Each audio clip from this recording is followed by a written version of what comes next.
This is my walking horse mare, Ed's Platinum Blonde. I'm Ed. I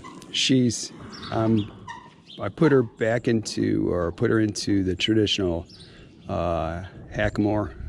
It's a 5/8 inch Bozal and a 5/8 horsehair Makati rein.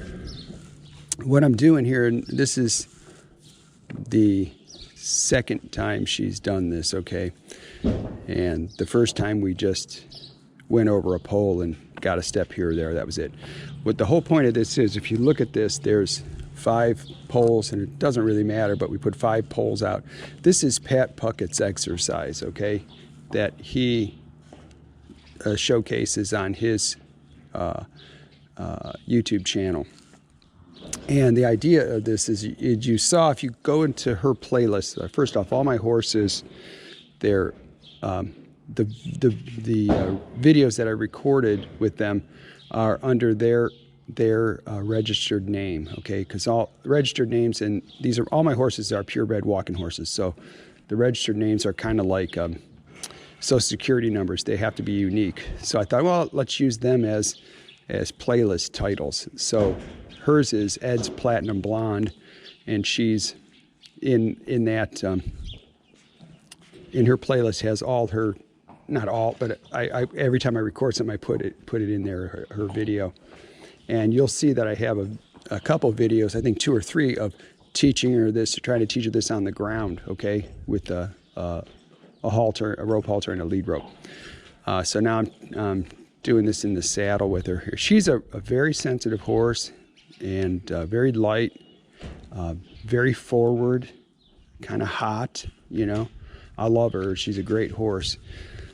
She's currently in the 2 rein, which I have a Santa Barbara cheek piece with a half-breed mouthpiece on it, and she's in the 2 rein. But I wanted to go back and polish some things up, so I'm trying to ride her in the Hackamore here, because I'd like to.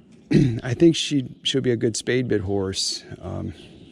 I've hung it in her, and I have some videos in her mouth a couple times, and I get lit up with a lot of negative stuff that people don't understand. But I think she's going to be really, really good. So I'm going back and practicing this in the Hackamore, and try to get her even better and tune up myself too. I like what Pat says. It's how well we present ourselves to the horse, okay? So let's see how she does. So if you notice my hands on her neck, the reins are loose, and that means she's off. That's why she's just standing here. So what I'm going to do is I'm going to pick up on the reins, and when I do, you'll probably watch her ears will flick back to me. Watch this. See how they came back to me? So now she's saying, okay, I'm listening. What do you want to do? So what I'm going to do is I'm going to side pass over this other log here. So I got to back her up just a hair. Okay, now there we go. Oh, she just touched it with her foot. So she's side passing. So the first day we did this was last week, she was really frantic and dancing all around. So Eric helped me, and he said, just get 1 step and then pitch the reins and let her relax, and then do another step, and then do 1 step the other way, and then build it up to 2. And I built it up to 2, and then I pitched the reins, hopped off her, and unsaddled her. That kind of stuff makes a huge positive impression on the horse, because they think, wow, there's a solution to this, and I got it right, and I hit the jackpot, okay? So that's kind of why I did that. And it's really paid off, because she's doing really well right now. So here we go, watch. So here we go, I'll pick her up. I'm going to step off this log just a hair more. If you notice, I don't really have much contact with her at all. Just a little bit. There you go. Get your leg over. There you go. Back. Good. There. All right. So the idea behind this whole exercise is to build up to eventually be able to go around the ring without stopping, and without, like Pat says, without touching any of the poles with the horse's hooves. And then what he does is then he makes it more challenging, like where you'll turn and you'll switch directions in those gaps. See the gap there and the gap there, and there's a gap there. So you switch that, but you got to just take it wherever the horse is. That's what I'm doing with her. I'm trying to get her to, you know, just not get amped up, you know. All right, so now she's gonna, let's keep going this way. So I'm gonna go to the left. Now I gotta, there, turn her hind end off a little bit. What I've done is I've just put my right leg on her about an inch back, you know, just touching her with my calf. All right, you see how nice and quiet she's doing that? Good girl. See how her ears are on me? That's all a really good sign. And you can see that Hackamore. This is a very sensitive horse. I like sensitive horses. They're fun to ride. And she's a mare. I think she's 6 going on 7, I think, if I remember correctly. So here we go. I'll pick up again. All right, here we go. I shifted my body's weight on my, I have like my right seat bone a little bit deeper in the saddle than the left. And I'm looking over to the left there. Good. I don't want to get greedy, okay? That's why I'm stopping. Because the horse is learning from when the pressure stops. They make a mental note. It's like they take a snapshot and they go, okay, what did I do? What was I doing right at that moment when everything went away? And so if you go too long with that, like if you, like say you get 1 step and then you go 2, and then you try to get 5 or 6 or 8 or 10 or something like that, what can happen with the horse is he or she can think like, I must be doing something wrong because the pressure's not going away. So why don't I try something else? And maybe they'll kick out. Maybe they'll take their head and fling their head. Maybe they'll speed up. Maybe they'll go forward. Maybe they'll go backwards. You know, little crow hop. Who knows? A lot of times they shake their head like that, right? So, and the reason they're doing that is because you got greedy and you didn't take the steps incremental enough with them so that they could realize, oh, okay, that was a good call. Oh, that was just 3 steps instead of 2. Okay, I got it.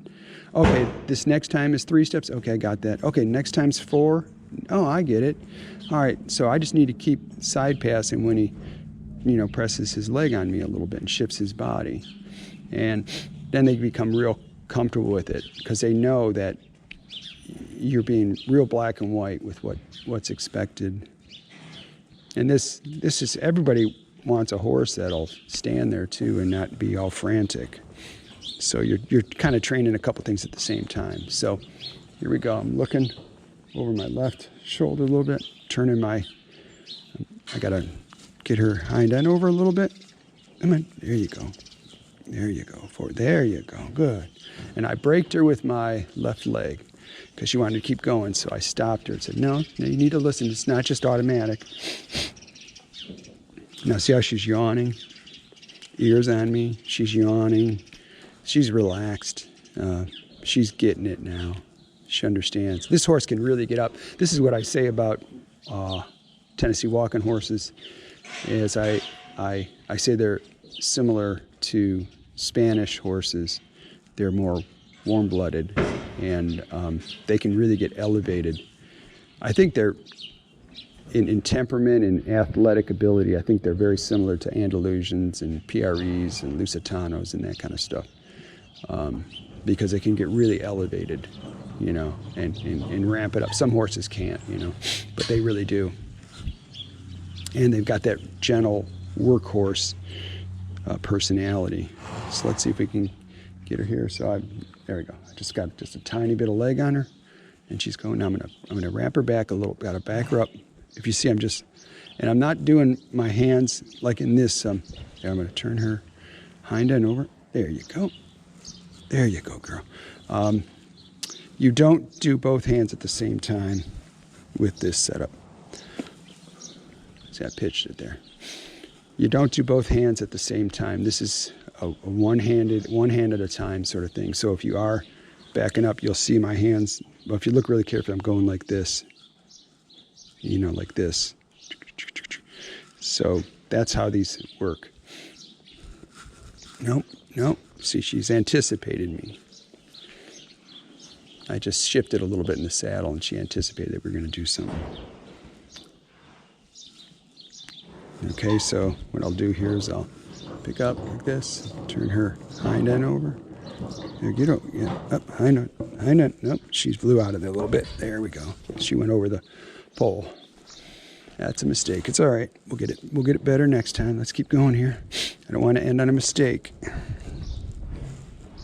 All right, there you go. Good girl. Good girl. Not bad. It's really hard to not get greedy because you get excited about it, you know. And it's one of the worst things you can do because it kind of confuses the horse and they start to think like, maybe I didn't have the right answer. So now what I'm going to do is I'm going to try going to the right. No, I stopped her with that hand, or that leg rather. There we go. There we go. Get over. There you go. Good. So now I'm going to stop. It's important, even though she went pretty far the other side, I need to start off at one step on this side or two steps. See? So she's getting a chance to think about it. Notice her ears on me. That's real important. You know, if her ears were out looking around and stuff, she could spook. Because all of a sudden she'd come to and she sees something over here, over there, and, you know, she could spook on you. But when they're listening, they're with you. I call that being in the present. When they're looking out, you know, they could be thinking of the, I say they're thinking of the future a lot of times because they're thinking about where they want to be. And sometimes when they're doing that, they're also thinking about the past, what bad happened to them at some point, you know, and you don't want any of that. You want them in the present with you. Back up. Nope, no. All right. She kind of anticipated that, so I'm going to back her up a little bit. I don't want her hitting this pole. Come on, back up. There you go, girl. All right, now I'm gonna step her this way. So we're gonna go to the right now. Whoop. Now she shouldn't be bent like that. So that's my bad. Straighten her out. There we go. Okay. It's hard because it's going around in a circle, you know. So it's kind of whoa, easy, girl. It's kind of challenging. See, so she's blowing through a little bit here. Just what I'm saying. She's kind of real sensitive. So back her up. There you go, girl. Good. Now stop. There you go. Good girl. Now get your front over it. No. See, she's anticipating. She's anticipating what I want her to do, and so it's like they're being an overachiever, you know. So there you go. There you go. Good girl. Good girl. There you go. Good. So I'll take that. Tell her that's good. She's relaxed her mouth. She's looking around and yawning and stuff. You can see if you look really carefully, I don't know if you can see it or not, but her chin is shaking like this just a little bit. That's a nervous reaction. Shows that her nervous system is, you know, reacting. So hopefully she'll come down and gather. Horses do a lot of thinking. They do a lot of thinking. They're really smart, but they're also they can be very reactionary. And it's part of their survival mechanism, you know. There you go, girl. That's part of their survival mechanism is to, you know, be wary and everything. They're a flight animal. It's amazing to me. Look at, she's yawning again. It's amazing to me that we can do what we can with them. Okay, so back up. Let's go. No, back up. No. There you go. There you go. Now when I'm picking up on this a little bit, but I'm not really pulling. I'm trying to get her to I'm trying to use my seat and get her to feel that I'm giving her the backup cue with my seat. There. So now I just put a little bit of leg on her. And this is a little challenging here because I got to turn her hind end around. Whoop. Back her hind end. Here we go. Hind end. There you go, girl. There you go. They don't like to hit those poles. Whoop, she blew out of it. Back up. Back up. There we go. Back up. See, so you can see this is a little bit harder for her, this side. There we go. Now step over. Step over. There we go. Come on, girl. You got it. There you go. Good. It's not pretty right now, but, you know, she's just learning. Good girl. And I wish you could feel how kind of elevated she's getting in this. Like, she was getting pretty up, you know. And, I mean, I'm just barely touching her with my legs. You know, she's very sensitive. And we think, Eric was saying, we think that she thinks fast. So she's thinking, like, if like when you're teaching her, when you're first teaching her, and I put, like, say I put just a tiny bit of leg pressure on this side of her, and I got my whole body's in the position of doing a side pass, and she takes a step over. If I don't stop and tell her that's good right then, the first time, she thinks, well, that's not the right thing. Let me try this. Oh, that's not the right thing. Let me try that. Oh, that's not the right thing. Let me try that. And she starts cycling through things, okay? So that's why we're kind of saying, no, that was right.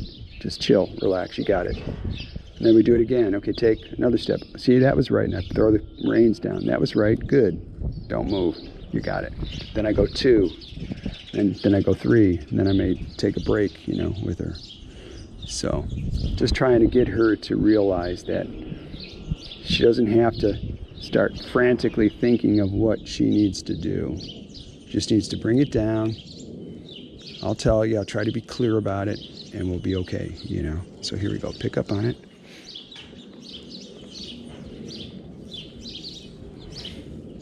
And there's an interesting thing about these hackamores, and it's hard to explain, but if you can see, can you see? I don't know if you can see that or not. Can you see how it's hanging there? If I pick up just right there, in that position, she's able to hang her nose between the bozal and not have any pressure at all, because it's just holding on the head stall thing on the top. And say this ring is the bozal, and my hand is her nose.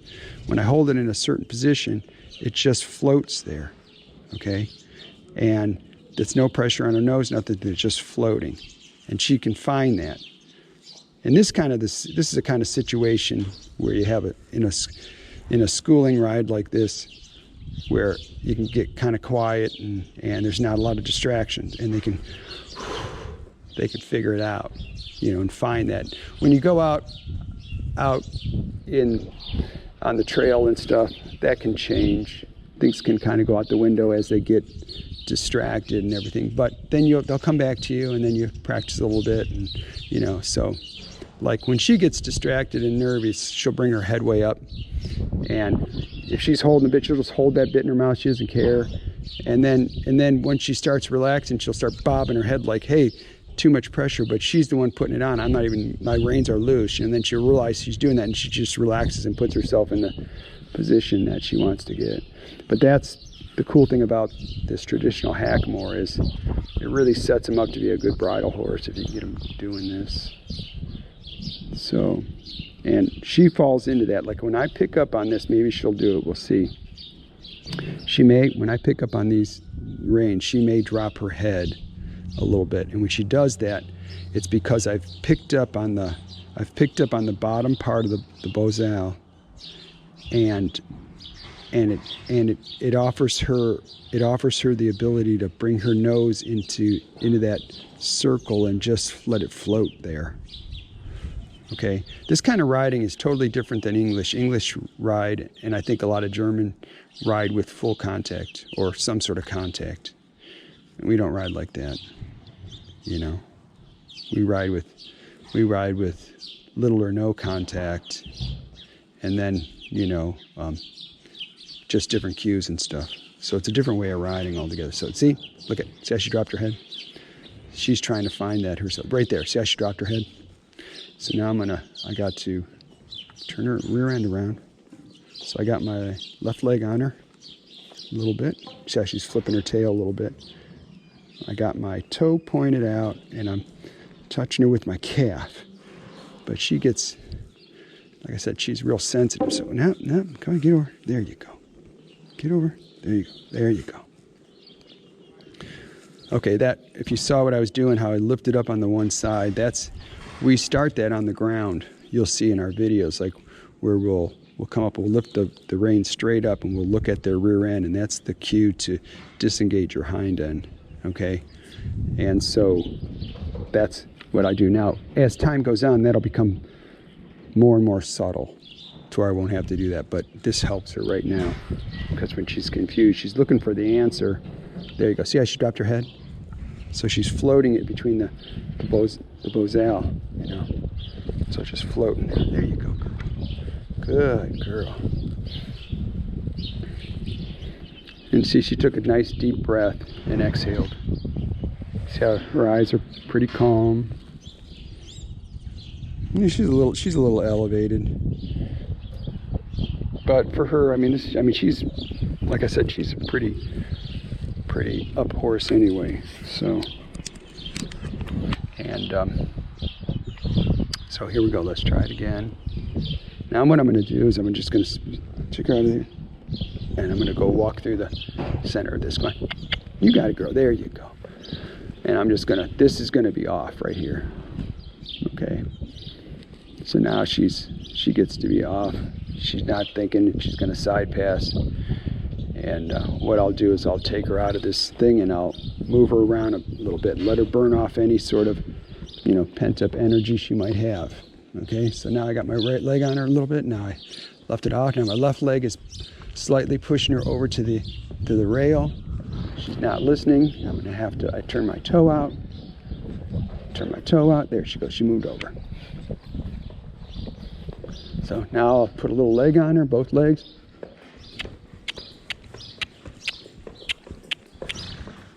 There you go.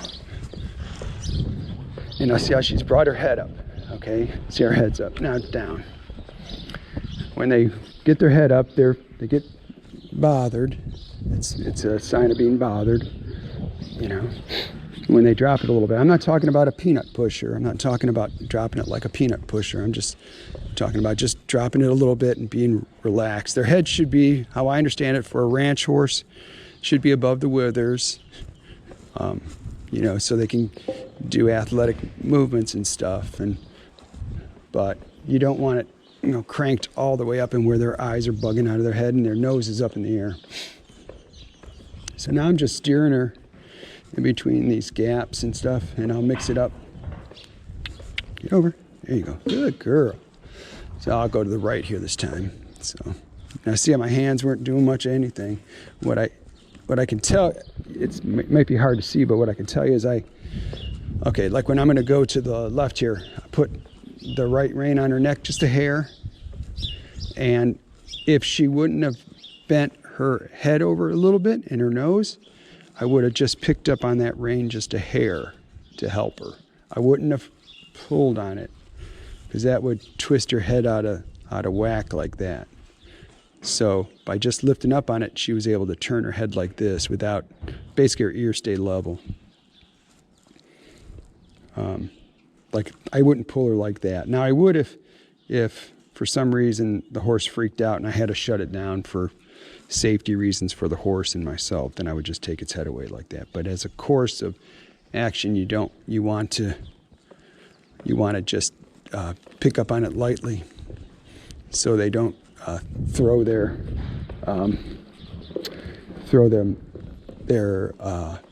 skull posture, neck posture out of whack. There you go, girl. So she's kind of wondering what I was wanting because I'm talking and I wasn't really asking her a lot of stuff. So here we go. Now we're side pass a little bit. Good girl. That's good. That was good. That was smooth. That was really smooth. She's doing really well. I hope this is helpful. I hope you can, this is helpful to see.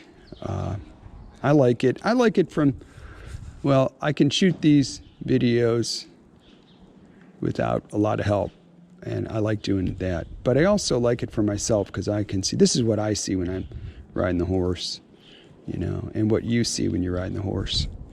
And so you can kind of get the feel of maybe what it should look like. And I don't do videos, I don't sanitize them, partly because it aggravates me after a while. And it's also really hard because you're trying to sanitize it and then you flub up a line you were going to say, or the horse messes up, or you're trying to get something straight, or the camera ain't right, and then next thing you know, the horse is getting frustrated, and you know, because your timing's off. That's why I don't do them like that. I like them real time like this, so that you can see the good and the bad and the ugly, you know, and I think it's helpful. And I get a lot of criticism because people go, "You stink," you know, because I show flub ups and everything, you know. But I think it's the best. I think it's an honest way to show it. So that's why I'm doing it like that. But I'm pretty happy with her. She's doing really well. Here you go, girl. Nope. Back up, back up, back up. Now, see, I just did it with my seat and just picked up on the reins. All I did was lift up on the bosal so that her nose could float in it. No, scoot over. There you go, girl. Good girl. She's not quite, you know, she's tilted a little bit and this way or that way, but she'll get better.